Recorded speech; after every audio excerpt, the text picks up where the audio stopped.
Hey, it's Pops from Jacksonville, Florida. You're just in time for the Living in Las Vegas podcast on the Vegas Video Network. Take it away, Scott. Thanks, Pops.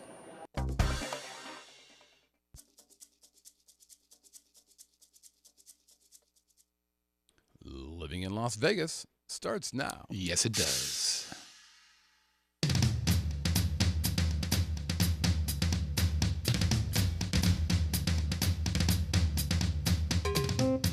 Ladies and gentlemen, boys and girls, welcome from Las Vegas, Nevada, that groovy little podcast that gives you a true first-person look into what it's like to call Sin City your home. The Living in Las Vegas podcast. Yeah, here we go. Incoming.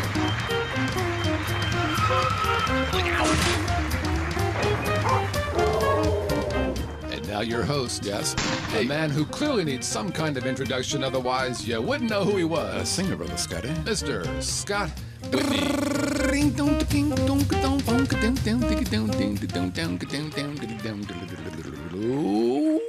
Welcome, everybody, to the Living in Las Vegas podcast here on the Vegas Video Network. Oh, that's a nice crowd today. And hey, congratulations, because you're listening to or watching the longest-running podcast about Vegas that actually originates from Vegas, which means that whether you're a local or a tourist, I want you to think of this show as your own secret handshake to all things cool and groovy. Now, our free show is live on the first and third Tuesday of every month at 7 o'clock Pacific Time p.m.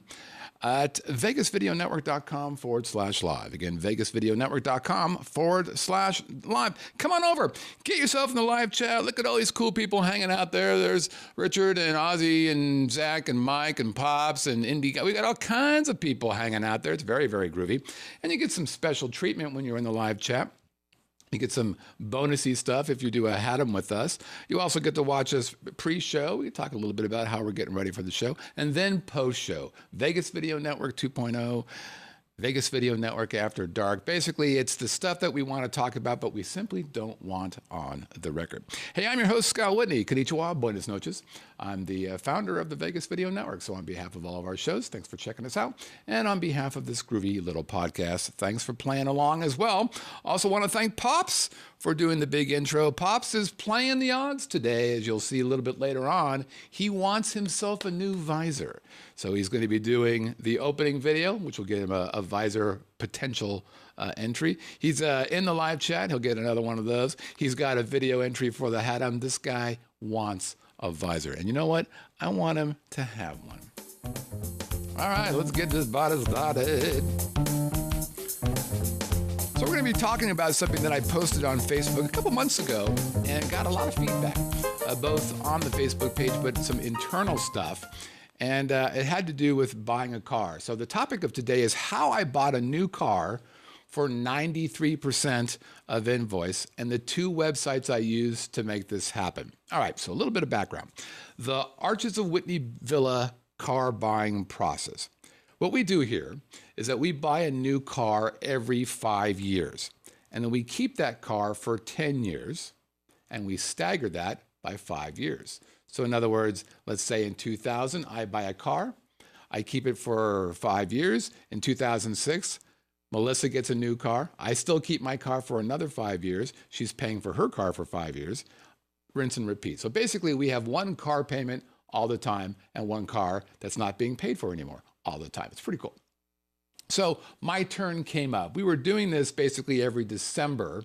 And it's not quite December, and it's because we decided to stagger a little bit our car buying because the DMV fees here are expensive. So for example, new car, well, the car I bought, the DMV fee was supposed to be $1,000, which is one of the downsides of Nevada, by the way. There's a lot of very good things here, price-wise, housing,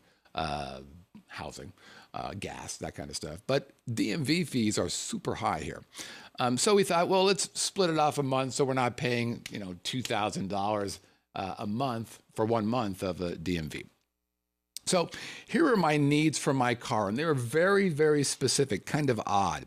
And they really revolved around the internal storage of my car. So I had a Buick Enclave. three-row car. And surprisingly enough, that car is actually much larger than most SUVs internally. So based upon that, there were a number of cars that made my criteria for moving forward this year. The first was the Ford Expedition, which is a monstrous car and easily the best reviewed car I have ever seen in my life. Kelly Blue Book loved it. Edmunds loved it. Every fucking website I saw loved it. Every YouTube video loved it. It was a great car. The problem was it was huge. It wouldn't fit in my garage. And second, the high end of that car was close to $80,000, was a little rich for my budget. The next car was the Buick Enclave, like I already had. The problem I had with that car was I had a kind of a poor history with it. The car I used to have had a $4,000 transmission problem. That wasn't great. And a $2,000 brake problem, also not great. Now, the good news was there was a recall on the transmission after it happened to me, so I got my $4,000 back. But nonetheless, I was pretty unhappy with the quality of that car. It was a 2009 Buick Enclave. The Chevy Traverse was on my list, but I didn't really know much about that car. As a matter of fact, I couldn't remember ever seeing one. It just came up on my list as I was doing research on the Buick Enclave, actually. And then the Chevy Tahoe. So the first deal was I had to have a big car interior-wise. And the second was I needed to have a 360 camera, which I'm obsessed with. So what's the deal on that? So a 360 camera, we've all had, for a long time now, the backup camera. You put it in reverse and you can see what's behind you, which is great. Well, the 360 camera is just what it sounds like. You can see 360 degrees around you. So it looks like there's a camera floating on top of your car looking down, and you can see everything around the car, which is magic. And the way they do that, by the way, is there's a camera on the front, in the back, left and right, and then the computer in the car put those things all together, glue them all together, so it looks like you're looking down from space. It's just awesome. And the reason I need that is because with the Enclave that I had, it took me about 9 years before I was comfortable in parking that car in a parking spot because I couldn't see the front end of the damn thing. So I was always worried I was going to pound into something. 9 years, bad. So I said, screw this. Give me a 360 camera so I don't have to worry about that anymore. Okay. By the way, because I wanted the 360 camera, the Tahoe was thrown out of the deal. All right. So one of the great things about buying a car nowadays is we have a level playing field. Unlike anything else out there, it's unbelievable. As a matter of fact, it's better than level, I would argue, because we know everything there is to know about the pricing of the thing that we're negotiating with. Imagine this. You're running a business, whether it's a product or a service, and the person you're negotiating with knows every bit about what it costs you to run your business or what it is that you paid for that thing wholesale. Can you imagine how unfair that would be? Well, that's exactly what it is now with buying a car. So a lot of people stress out about this. There's nothing to be stressed out about. I know what he paid for it. We're going to negotiate the way I want it, and either I'm going to get the car or not, but it's kind of an unfair advantage that I like. So my approach has been in the past that I would be willing to pay about 2% above invoice. My idea being, I want the dealer to get some amount of money, but I don't want to get crazy about it. So based upon that initial assumption, I started my search. Now, I created a spreadsheet, actually downloaded one and modified one that could joke a horse. It had on it the make, the model, the year, the trim, which is the different kinds of options that come with it, the color, other options that might be on it, the VIN number, the MSRP, the invoice, the quoted price that I got from them, dealer fees, other fees, rebates, the subtotal of all that, taxes, then the total quote, the target price, and the deal value in a percentage. In other words, is it a percentage above or a percentage below the deal I was shooting for? I ended up looking at 18 cars before I started to get real serious about this. And it taught me a lot about what cars are being offered for.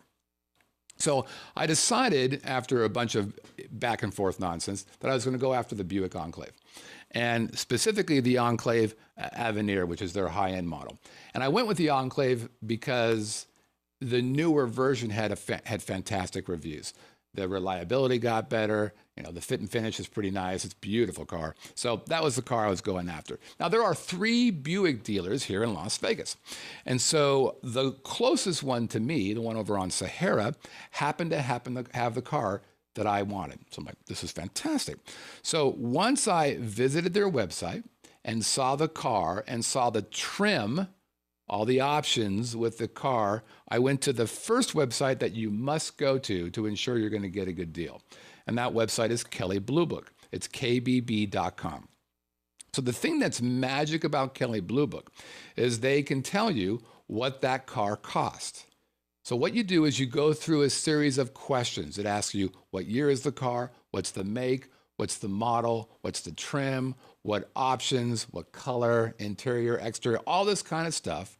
And once it's done, it spits out an amazing graphic. And here's what that graphic looks like. So what you're seeing there is some pretty cool information. So you're seeing that it's a 2018 car. The MSRP of this particular car is $54,400. The invoice is $51,700. So now I know what the invoice for that car, with all of the add-ons, I know exactly what they paid for that car. They're saying that the fair market value of this car is $49,500 to $52,400, and that the fair purchase price is $50,900. Now, if you look at that number versus the invoice, you'll note that it's less than invoice. So already, without even doing anything, what they're basically saying to you is that you should be able to get this car for less than invoice. In that case, it was about $700 less than invoice, which amounts to about 1.5% below invoice, which is pretty good, right? So I'm looking at this and going, well, this is a pretty cool idea. So while I was looking at the car on the dealer's website, I think it had 6 or 8 pictures, not a lot. And I've seen some that had 50 pictures. So I wanted to see more of this car other than the standard 6 or 8 pictures every single car had. So I decided to see if I could find more pictures on the web. So I took the VIN number off their website for this car and I did a search. And it brought me to the number 2 website that changes everything in the way you buy a car. And this was a huge discovery for me. I'm giddy about this. The website's called carsoup.com. And what carsoup.com does is it doesn't show you more pictures, but it does give you 2 pieces of information that changes everything. The first thing it tells you is the pricing history of that car. So for example, I discovered that back on July 4th, that car was offered for 93.59% of invoice. What? 93.59%. That became my new offer. That was it. They did it for me. Now, I realized that that was July 4th. It was the July 4th weekend. They were having deals. They had rebates. They have incentives from the dealer or from the manufacturer. I don't care. All I knew was that car at one time was offered for that price, and that's where I'm going to start at. Now, I may or may not get it, depending on what their deal is, but that's where I'm starting at, which is significantly lower than where I would have started at had I not seen that. So I have pricing history, which is magic. And the second thing is I now know how long that car has been on the lot, which is also amazing. This particular car had been on the lot for 89 days. And that's very, very important because the way dealers work is they buy a car, they don't pay for it out of their pocket, they get a loan for that car. And in their mind, they want to pay off that loan. They want to clear the loan in 30 to 60 days. In other words, they want to sell the car in 30 to 60 days. If it goes beyond 60 days, now that's biting into the profit of that car. Well, this car had been on for almost 90 days, 50% longer than the longest they wanted that car in their possession. So now I knew that as well. I knew they would be motivated to get that car off the lot. Okay, so once I knew all those things, negotiation begins. And I'm a best and final guy, so I'm not a big fan of the back and forth nonsense. Basically, I get on the phone or I send them an email or I go through their website, and always remotely. I don't do this at the dealer's place because that's just nonsense. I want to go to the dealer and just buy it and get out. So we go back and forth a little bit, and I'm the best and final guy. And the other trick for me, not really a trick, it's true, but it motivates them, is to say, I'm going to buy a car today, or I'm going to buy a car, this weekend. It's Thursday, I'm buying a car Saturday. That gets them to pay attention and move forward with you. If you say, yeah, I'm looking at it, I'm probably going to buy a car in 3 months, they're not going to take you seriously. Partly because they don't know where they're going to be 3 months from now. They don't know if that car is going to be sold 3 months from now. And they don't know if, maybe they need to get these cars out because they're not making their numbers, right? So I prefer to do this in real time. Okay, so we go back and forth with this dealer, and they're like, yeah, okay, we'll give you your deal. This is fantastic. So I show up, I look at the car. The car is gorgeous. I get in, turn it on. It's those push button things now that I've never had before. Ooh, it's fun. And of course, I go to the 360 camera, and it's not working right. I'm like, what the? This is not what I wanted. So what happened was, it was giving me 360, but on all the white areas, there was this green distortion, like green, fuzzy, pixelated stuff where it was white. I'm like, this is terrible. I can't have this. And I said, well, I can't buy this car because this is a problem for me. I'm in the video business, for God's sake. I can't be walking around, driving around a car that has a video problem. So I said, this is no good. Now, the sales guy goes back, tells the sales manager. Sales manager comes out, big, huge guy. He's like, hey, we can fix that for you. Yeah, so wait a minute. You want me to buy a new car, and before I drive it away, you want me to put it in for repair? No, that doesn't feel good. Are you sure? I don't think I could be more sure. Well, what if we can find another car? I said, that's fine. This isn't the only car, but if you can do that, great. So we go back in the dealership, and they find 2 cars. Same trim, but with more options, about $2,000 more options, which I didn't want. So I said, well, that's fine, but, I can't, I don't need those $2,000. Well, if we can get it for the same price for this car, would you get one of those cars? Absolutely. You're going to give me $2,000 more stuff for free? Yeah, sure, I'll take it. Okay, well, we'll get back to you. Fantastic. So we leave that night. The next morning, I get a call. We got it. Deal. Which one do you want, this car or that car? I said, well, I'll take that car. Great. And I said to them, okay, what I need you to do is send me an email that confirms the pricing, my trade-in value, which I had already told them what I wanted, the loan deal, I want that confirmed. And if you do those things, I'll visit you tomorrow. I'm like, absolutely no problem. So tomorrow rolls around. I think that was a Tuesday. I didn't get an email, but I did get a call from them. So the sales guy's a little sheepish. He's like, yeah, those 2 cars aren't available after all. The dealer who has them says they're going to sell them both on Monday. And this is, I think, Saturday or something. I'm like, oh, okay. He goes, but we have another car. It's only $3,000 more. We can get that for you. Nope. What do you mean no? Because it's $3,000 more, and that's not what we dealed. So, sorry, but the deal's done. Click. So Monday rolls around. And I'm watching those other 2 cars on the other dealer's website because they're there. I know exactly what the 2 cars are. I've been watching them the whole time.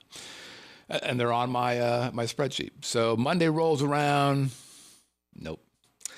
Tuesday rolls around. Nope. Wednesday. Nope. Thursday. Nope. So I emailed the dealer and said, hey, I'd like to get this. No response. Friday. Text, no response. So Saturday, I called the sales manager. I asked for him.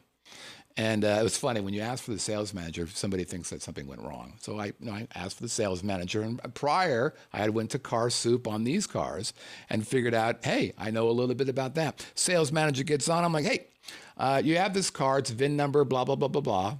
Can I look that up? Absolutely. Take your time. I said, you've had that car for 88 days. Here's my deal, X. Do you want to sell it? And he's like, yeah, we want to sell it, but can I get back to you just to see if we can do that deal or not? Absolutely. Take your time. So we hang up. The next day, which I think was a Saturday, sales guy reaches out and says, yep, we got that deal. It's yours. When can you come in? So, well, I can't come in now because it's a little late. And Sundays, by the way, you can't buy a new car in Las Vegas. I think it's a Mormon thing from way back then. But so we had to wait. We couldn't do Sunday because of the no new car buying thing. And so Monday rolls around, happened to be a holiday, and Melissa was with me. So we decided to buy the car then. So we were getting ready to head on down to buy the Buick. And the Traverse Traverse thing popped up again. I had seen this car, got some good reviews, basically the same shape of the Buick, but I didn't really do much research on it, didn't look at it, didn't drive one. So I thought, you know what, I'm going to drive one of these things on the way to the Buick dealership just so I can check it off and make sure it's gotten done, due diligence and all that stuff. So I look it up. I looked up the car soup on this car that I was interested in, and they didn't have a car soup entry. So not all cars are on car soup. So I just simply applied the discount I was getting on the Buick to what they had for the invoice of this car. And that's what I was going to offer them if I wanted the car. So we go to the dealer. And by the way, I got to say something about car dealers today, and especially salespeople. Man, they're okay. Everyone we worked with, and we ended up working with 2 or 3, were all super nice. None of them were bitchy or moany, or especially, I told a number of them that there was no deal, and they were all handled it pretty well. So we go to the dealer, the Traverse, the Chevy dealer, test drive the thing. I'm like, well, this is kind of a neat car. It's sportier than the Buick, but it's a pretty cool car. So negotiation began. I had started with my number, and I ended up negotiating at the dealer, which I told you I don't like to do, but we're there. Let's try it. So we go back and forth. They come into the trade-in in my car. They say, well, we can offer you X, which was $2,000 less than what I wanted. I said, well, I appreciate that. Thank you so much. But no deal. I went to get out. Wait. Are you sure? No, yeah, no. I understand you're doing the best you can, but somebody offered me $2,000 more. I'm certainly not going to take $2,000 less from you. They went back and they actually matched it and beat it a little bit. Then they came with the car. It was about $3,000 high. Hey, thanks. I really appreciate the effort. Thanks for letting me drive it. But no. Came back. No. Came back again. The sales manager came back. How about this? No. Came back. The general manager came back and said, how about this? And I said, well, that's pretty good. He goes, let me ask you, are you going to buy a car today? I'm like, yeah, I'm actually going to buy a car today. Actually, he said, will you buy this car today? I said, I'm going to buy a car today. So I don't know if it's going to be your car or a Buick that I'm supposed to look at, but you have a 50-50 chance if you're going to give me that deal. But I'm going to keep my word and go check out the Buick. He goes, okay, we'll give you the deal. So he printed something out for me that had the deal on it, and off I went to the Buick to look at this car. So the car is there. It's ready for me, gleaming, beautiful. I get in, start it up, 360 camera, same problem. The green dithery noise stuff. I'm like, gee, what the is going on with this car? Well, there's another one over there. Let's try that. Get in the other car, start it up, green dithery stuff on the 360 camera. I'm like, what are you guys doing here? He goes, can we look at one more car? Sure. So we go inside the showroom and we start the car up and it looks gorgeous. So it was heat induced. They had a heat induced problem that was uniform with every single car, 3 that I looked at. And they're like, well, you can see that it works. I said, yeah, but it's hot here 6 months out of the year. I'm going to use a car that 6 months out of the year is going to piss me off. So I can't do it. I just can't do it. So I went back to the Chevy dealer and ended up buying a Chevy Traverse. And here's what the car looks like right here. Boink. There it is. There's me and the beautiful wife in my 2018 Chevy Traverse High Country, I believe is what it is. Speckly black. It's a very, very nice car. And what was interesting when we got into the negotiation, we went back and forth a few times. They tried to give me a higher interest rate, and I'm like, come on. My score, my credit score is 840 or whatever it is, 829 or whatever. So I'm not paying that. So they came back and gave me what I wanted. But there was an interesting thing. They ended up giving me another $1,000 off than I negotiated for. So the deal ended up being 93% of invoice, which is amazing. I was super, super happy with it. And they're, again, very, very nice folks. One thing I'll say about this technique, and that is this will not work if you're trying to buy a car that everybody's trying to buy. So if you're, whatever the most popular car is, what is it, a Toyota Corolla or something, this probably doesn't work as well. Or a Tesla, probably not going to work. But for cars that aren't as aggressively bought, and by the way, Kelly Blue Book and Edmunds also talk about how often people are buying these cars. Are they hot or not? Which also helps you in knowing whether that you have some negotiation capabilities as well. So again, love the car buying experience because it's simply unfair. And to that, I say, let us drink, shall we?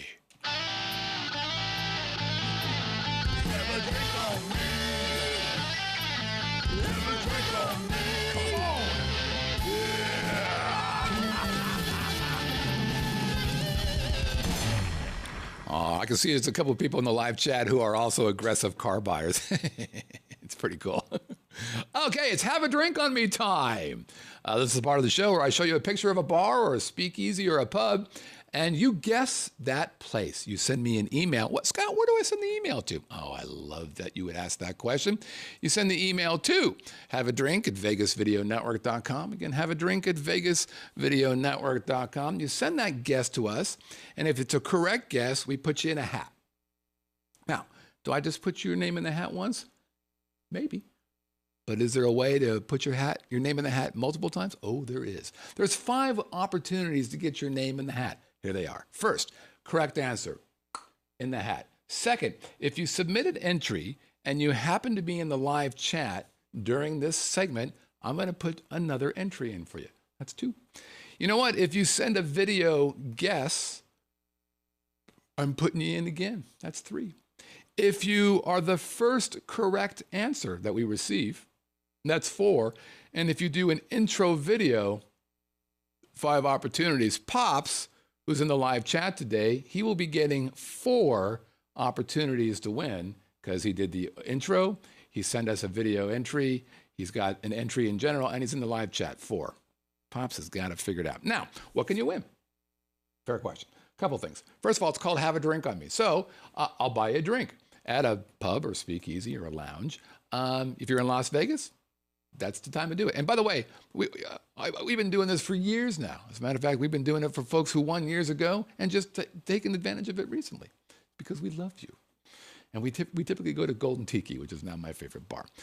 So you can get a drink. Or maybe you're into music. And the holidays are right around the corner, kids. So I've got a couple CDs, 3. I have Christmas Acoustic or Christmas Acoustic 2. Really good, if I might say, Christmas CDs. And Jazzathon, which is a acoustic jazz Latin guitar. Or you might want one of these bad boys. This is a Vegas Video Network visor. It comes in one color, black, like my heart. It comes in red, too. Pretty popular right now, A, because it's a fashion powerhouse, and B, it creates magic. See, if you do win this visor, you look at yourself and go, oh, I'm a handsome man. So you take a picture, or a handsome woman, you take a picture of yourself, you send that picture to me, I take it, and magic happens. Scott, what kind of magic can possibly happen with that? Well, that picture shows up. You become a part of the galaxy of God. There's Sam and Ozzy, Dave and Greg and Bill, Mr. Testy, Steve, and Michael, Robert, and Rosie, and Scott, and Michael again. Whoop, it's a hat on. That's not what I want.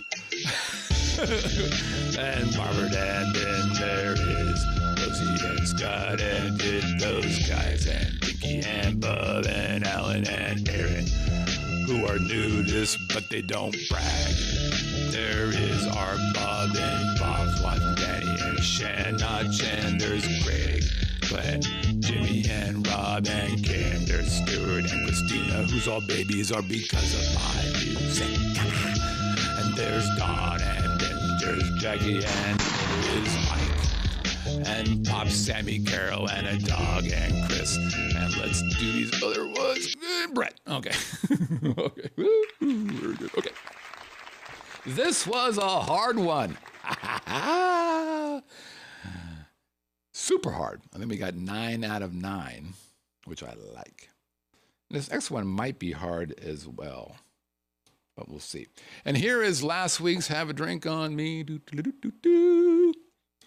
And the answer is the International at Westgate, the International at Westgate, and the International at Westgate.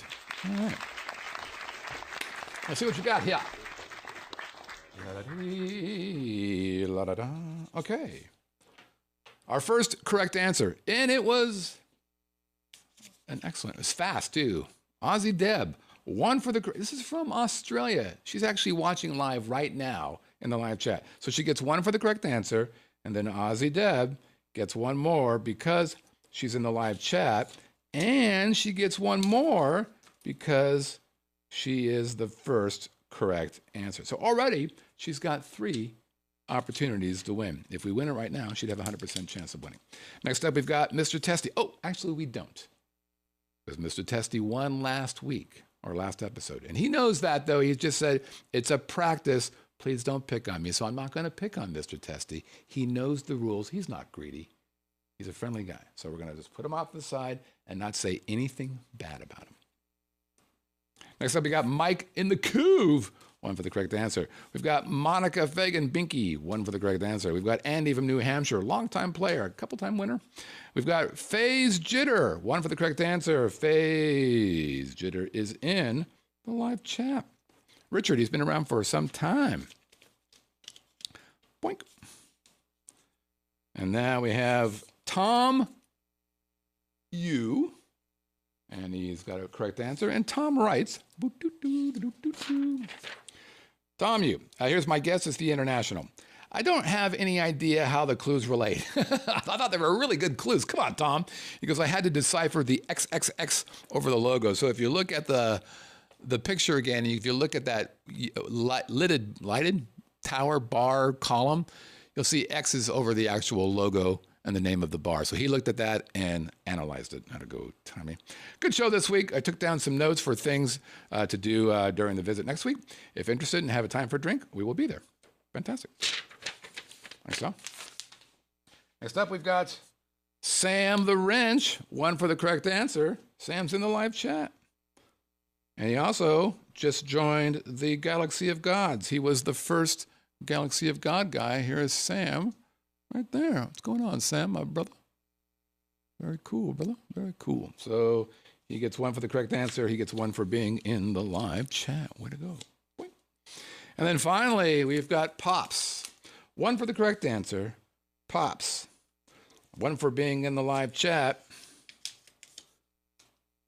Pops. 1 for the intro. That's 3. And Pops. 1 for this video opus. Stand by. Man, that's awesome. La-da-dee, Pops, where are you? Little Pops, where are you? Hey kids, Scott continues to be on a roll. This week's correct answer is the International Bar in Westgate. Used to be the Las Vegas Hilton. Used to be where the Star Trek exhibit is. Matter of fact, that's the last time I stepped through the door. It was the Las Vegas Hilton and the Star Trek experience was there. Anyhow, this week's choice, slightly off strip.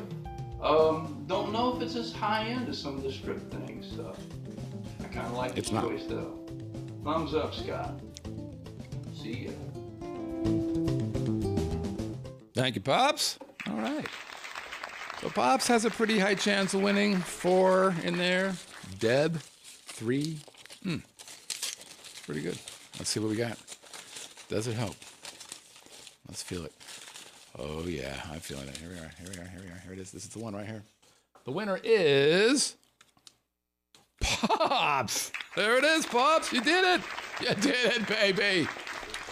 I think he's going to get a visor. Way to go. Way to go. All right. Let's look at this week's Have a Drink upon moi.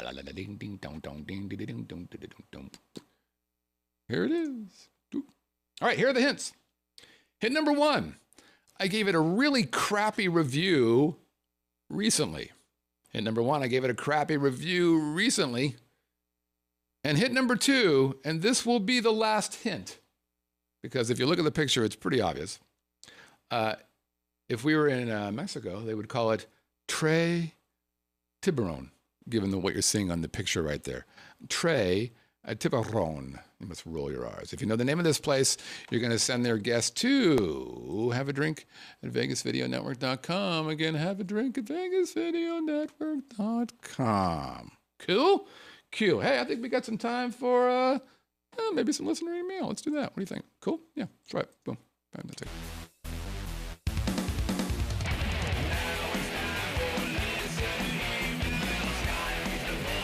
Scott.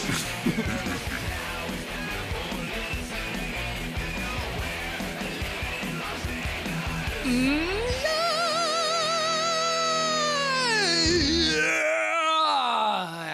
nose is my bitch. All right, email time. We do get to these. I was going to do a whole show on email. We'll just do a couple today.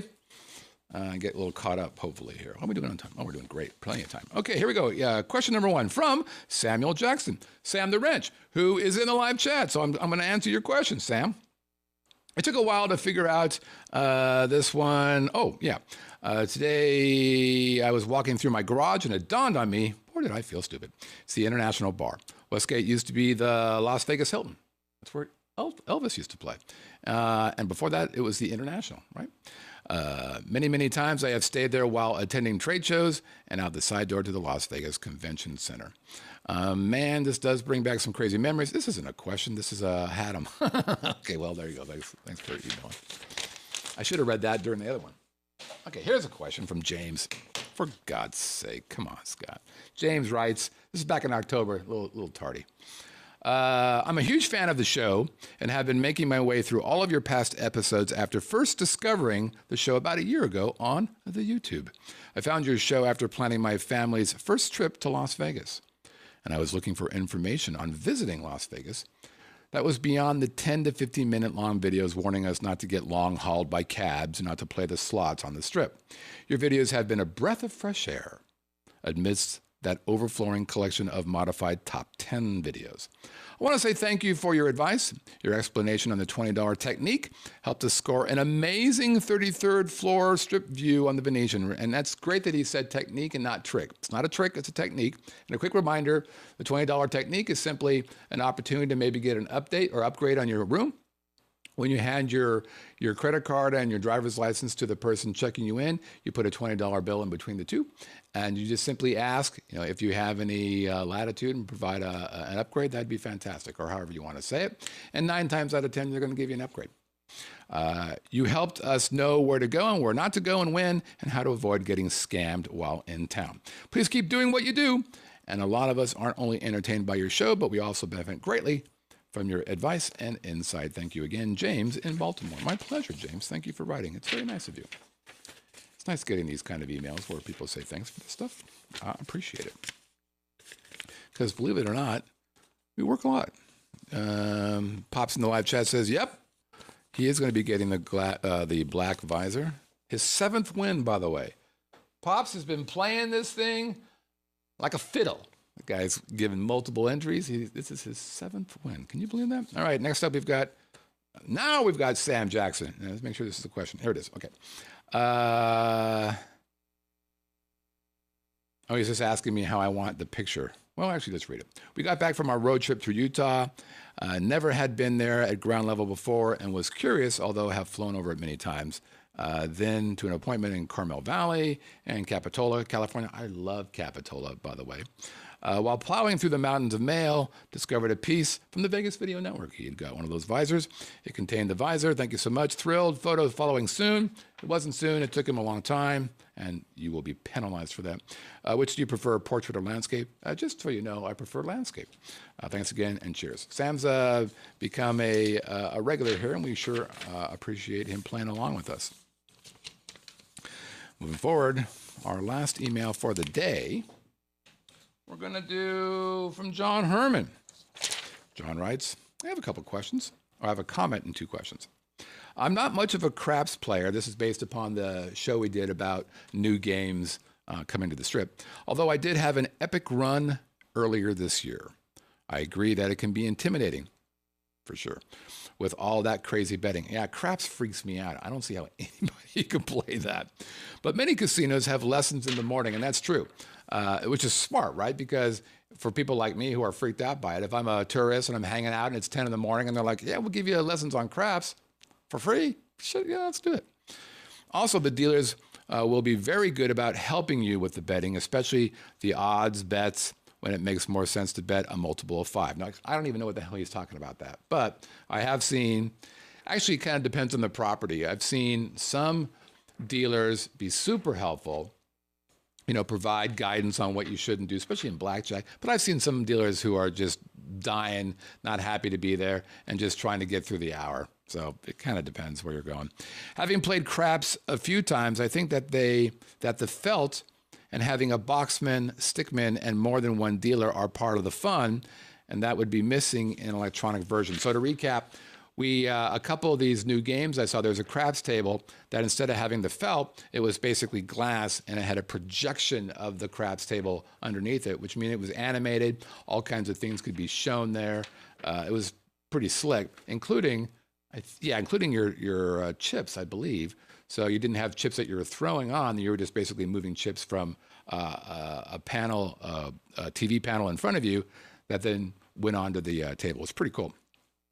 Also, craps is a game that is full of superstition, and I'm that would be missing with the electronic version. I have played a fair bit of poker, and I agree it can be intimidating as well. I noticed that you bet queen deuce offsuit. See, I don't even know what that means. Are you crazy? You'd be ridiculed to no end if you did that in a real poker game. That's not how poker should be. Yeah, I know. I just wanted to lift the cards in a electronic poker table. I just wanted to see what it was. I wasn't paying attention at all. I just wanted to show what that looked like. And I wanted to bet just to see what it looked like. I mean, I know not to bet on bad cards. Come on. By the way, I'm going to Effingham tomorrow. And part of what we do is we play cards. And last year, I kicked the crap out of those guys. It was fantastic. And those are the kind of people who play play games like, everybody's turn, they get to pick what game they want to play. So, it's like Between the Sheets and Suicide Kings or all kinds of nonsense. But I beat them. All right. I'm thinking of going to see Clint Holmes at the Cab Jazz at Smith Center. There is regular seating, high top, and mezzanine. I believe you've been there. Do you have any thoughts on how the various seatings compare? And if there are any bad seats in the house? Yeah, I do. So I've been there many, many times. As a matter of fact, Livestream Las Vegas has shot there many, many times. It is, first of all, the best room for music in Las Vegas, I believe. It is fantastic. Holds about 240 or so people. The guy who is the sound mixer there, Daryl, used to do sound for Ozzy Osbourne, Black Sabbath, which you wouldn't think would be a great guy to have for jazz, but this guy is a monster. British guy, great stories. And he's got that room just completely dialed in. Actually, there's two Daryls. One Daryl does front of house, and one Daryl does all the speakers, the monitors for the people up on the stage. So it sounds great in there. It's a beautiful room, kind of an Art Deco vibe. It's just fantastic. Now, with regards to seating, it's 240 or so seats. There really isn't a bad seat in the house, but there are better seats. And so my favorite seat is to get as close to the band as possible. So the four short guys that are in front of the stage, that's what I would go. The high tops are good in that you're looking over people. They tend to be on the outside of the first floor. Those are okay. And then the mezzanine, like I said, it's not a very big room, but the mezzanine in the back, like where we are when we shoot, you're not going to see the detail that you would see if you're up front. So I would recommend, if you can, probably in the pricing deal, small tables up in the front, high tops around the sides. I wouldn't go to the very back, and then if there's no more left, mezzanine. By the way, Clint is fantastic. He is the best lyrical interpreter I think I've ever heard. Certainly the best in Las Vegas. Arguably the best I've heard. His last album, which he put out last year, had a couple songs that I just thought were magic. Actually, he was nominated for a couple Emmys. He is just an amazing singer and a nice guy as well. So yeah, enjoy that. On another podcast, not originating from Vegas, they reported that the Cocktail Cabaret the Cocktail Cabaret is closing. Is that true? Yeah, so it did, kind of. If you remember, I had Keith Thompson on the show who created that, and we talked about how he pitched it to Caesars and the process of doing that. And literally the week after he was here, I read the same thing online, and so I reached out to him. And it was super interesting, because all kinds of people were saying it was close, including the people in the show. Yeah, it was a good run. We did it longer than we thought, blah, blah. We've all heard that stuff. And so I reached out to Keith and said, hey, man, sorry to hear about this. What happened? And we were just talking like things were going pretty well. And he said, well, hold on. A couple of things are in play. Would it be okay if I responded, in a couple of days? I'm like, well, of course it's okay. You could tell me to go fuck off. Doesn't matter. But I appreciate you asking that nicely. So come to find out, they're back. So I don't know if they're back, but I know they're back for Christmas. Slightly different lineup, but the lineup that I saw was not the original lineup, and they crushed it. So I will tell you, if you are here in town, whether a local or a tourist, and the Cocktail Cabaret is playing, this is at Caesars at the Cleopatra Barge, go see them because they're fantastic. And be careful where you seat, because that room, which is visually interesting, actually has some terrible seating options. The barge is raised, like let's say you're the stage. It's raised about like this, the stage is, and then there's like a dance floor and some seating in front of it, but then it drops down. There's some water, like a moat around it, barge, and then there's seating below there, and that's crappy seating.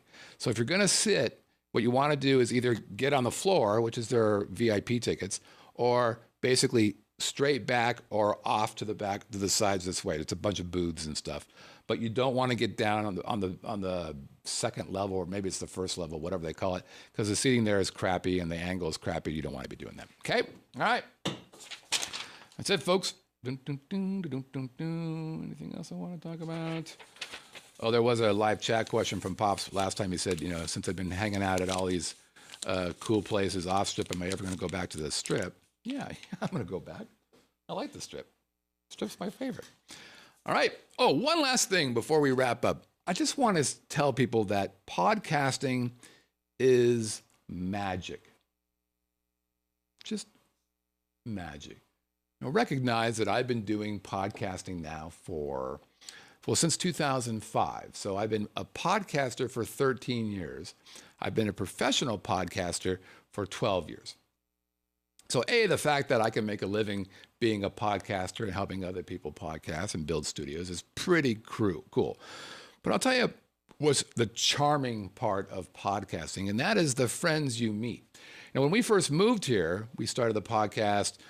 We moved here in August of 05. We started our podcast in 06, January of 06. And many of the first friends that we had in Vegas were people who had heard the podcast and either lived here or moved here as a result of the podcast or whatever reasons. And we became friends. For example, Jacob Cannon, who many of you might remember, he met us through the podcast. Ended up working at Vegas Video Network for a while.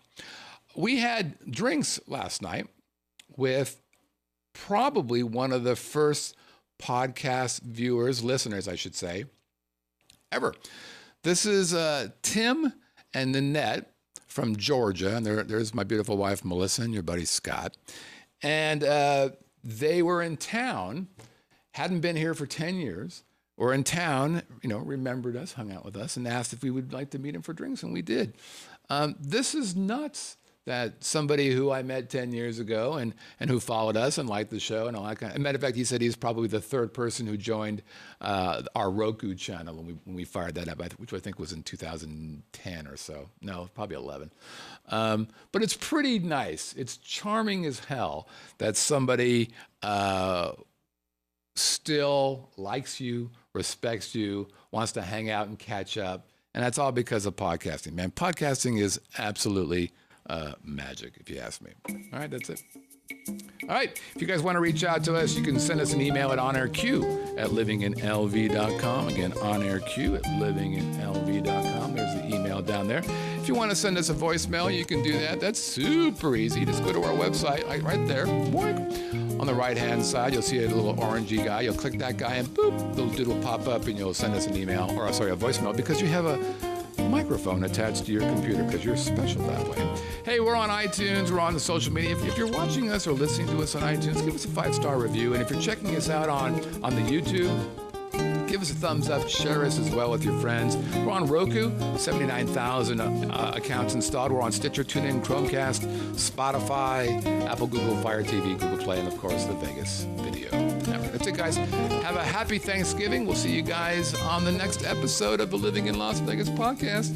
Thanks for playing along, everybody. Take care.